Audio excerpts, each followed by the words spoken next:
You're located in Toronto, right? Yes, that's right. How far do patients come to see you? Well, the majority of them come from around the Toronto area, of course. But I've had patients from all over Canada, from Vancouver, Alberta, Northwest Territories, the Maritimes.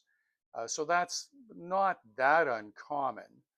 And I've also had patients come from the States and probably Where in the States? New York, San Francisco, LA. Um, and the farthest away probably anyone's come is from Nepal. That was a bit more of a complicated situation. It was a patient who needed a reconstructive procedure done, but I assessed her when I was doing volunteer work in Nepal, and she then immigrated to Canada, and I ended up looking after her here. Yeah. What's your impression? How does it make you feel when people are willing to travel to see you? I don't actually give it much of a second thought, except that I advise them of the potential risks, just like when people do surgical tourism in places like Turkey or South America. The same thing applies to a much lesser degree because of the fact that we've got a good healthcare system here.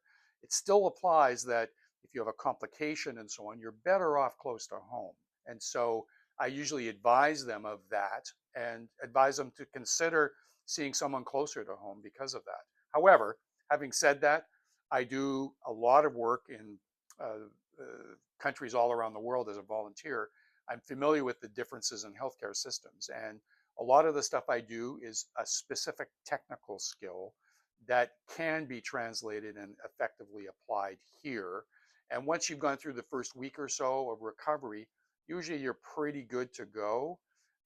And I'll continue to look after people as long as is needed, even if they're from another part of the world.